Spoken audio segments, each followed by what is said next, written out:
আন্দোলনের নামে চলছে এখন চাঁদাবাজি প্রকাশ্যে। আন্দোলনের নামে শিক্ষার্থী এইচএসসি পরীক্ষার্থীর আন্দোলনের নামে প্রকাশ্যে চলছে চাঁদাবাজি। বাংলাদেশ পুলিশের উচিত যেসব আন্দোলনকারী প্রকাশ্যে চাঁদাবাজি করছে কিংবা বাইকের গাড়ি চাবি খুলে নিচ্ছে কিংবা সাধারণ মানুষকে কষ্ট দিচ্ছে তাদের পাছার নিচে সাউন্ড ছাড়া প্রয়োজন ক্ষেত্রে পাছার নিচে সরিষার তেল মাইখা ট্রস ট্রস করে 2020টারে পিটাইলেই আন্দোলন পুরো পাঙ্গা হয়ে যাবে। হ্যালো এভরিওয়ান, আসসালামু আলাইকুম। শিমুল আছে আপনাদের সঙ্গে। শিক্ষামন্ত্রীর পদত্যাগ কিংবা তাদের যে দাবি দেওয়াগুলো ছিল পুনরায় পরীক্ষা করা আয়োজন করা সব কিছু তো মেনে নিছে ভাই। আপনাদের 3 দফা থেকে 6 দফা হয়েছে, সব মেনে নিছে। তারপরে এখন কিসের নাটকটা করছেন আপনারা? দেশের এমনি 12টা বাজে আছে, দেশের অবস্থা এমনি খুব খারাপ অবস্থা। একটা সরকার আসছে 4 মাসও হয় নাই, কি গুড়া কেমনি কি গোয়া চুল কাটে আছে নাকি বেশি বেশি চুল কাটে আছে? বাংলাদেশ পুলিশের উচিত নিজ দায়িত্বে নিজ রেসপন্সিবিলিটি নিয়ে যারা আন্দোলন করতে আসবে, যারা এটা করতে আসবে কিংবা যারা হুটহাট রাস্তাঘাটে নামার চেষ্টা করবে, পাছার নিচে গণতান্ত্রিক অধিকার ঠিক আছে, বাট পাছার নিচে টস টস করে আগে আধা ঘন্টা বাড়ি হবে, বাড়ি হয়ে জিজ্ঞাসা করা হবে যে তুই আসলে কে।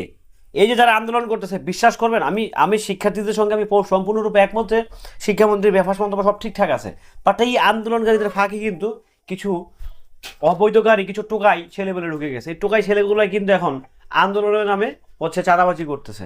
সো এই ব্যাপারটা কিন্তু অত্যন্ত দুঃখজনক, অত্যন্ত অত্যন্ত ভয়ঙ্কর এবং অ্যালার্মিং।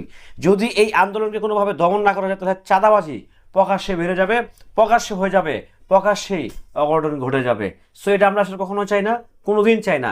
এই যে আন্দোলনের নামে শিক্ষার্থীদের মাঝে যে ঢুকে গেছে ফাঁকে ফোঁকে কিছু টোকাই, কিছু গাঁজাখোর ছেলেপেলে কিংবা কিছু গাঞ্জট্টি, কিছু হচ্ছে প্রিভিয়াস যে গুন্ডা পান্ডা আছে, পান্ডাগুলোতে ঢুকে গেছে, এগুলোকে আসলে আপনি ফিল্টার করবেন কিভাবে? এটা তো শিক্ষার্থীদের ফাঁকে ঢুকে গেছে। কিছু বৃদ্ধ মানুষ সে বলতেছে ক্লাস 10-এ পড়ে, মানে যা ইচ্ছা তা মুখে যা আসছে তাই বলে যাচ্ছে, আন্দোলনে সামিল হচ্ছে। এটা কি আন্দোলন কি মায় বানায় পুঁতে পেয়েছে? জুলাই একটাই হয়েছে, জুলাই একটাই হবে, নেক্সট জুলাই আর হবে না।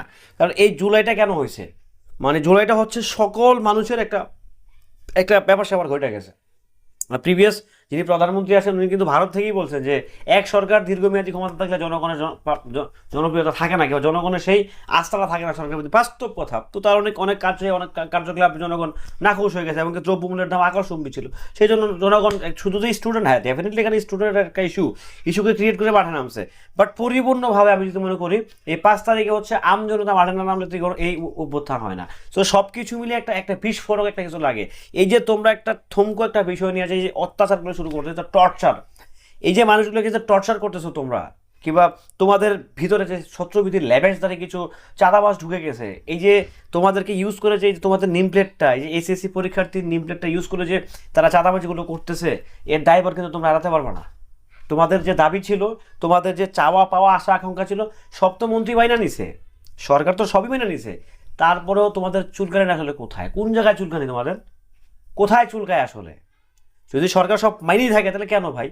আমি সরকারের কেউ না, তোমরা যেরকম স্টুডেন্ট শিক্ষার্থী, আমিও একসময় স্টুডেন্ট শিক্ষার্থী ছিলাম, হ্যাঁ। সো সেই জায়গা থেকে আমিও বলতেছি দেশটাকে শান্তিমতো চলতে দাও, দেশটাকে প্রপার হইতে রান হইতে দাও। এরকম খাওয়াখাওয়ি করো না, খাওয়াখাওয়ি করে না খায় মরবি বেটা, তোরা না খায় মরবি, আমরা না খায় মারবি, এরকম খাসরামি করিস না। ভালো থাকবেন, সুস্থ থাকবেন। দেখেন আমি একজন সাধারণ দেশের সাধারণ মানুষ, সাধারণ নাগরিক। আমার কাছে মনে হচ্ছে যে আন্দোলনের নামে এখন প্রকাশ্যে চাঁদাবাজি চলতেছে। আপনাদের কি মনে হচ্ছে সেটা নিশ্চয়ই কমেন্ট করে জানাবেন। নিত্য নতুন আপনাদের সঙ্গেই থাকবেন।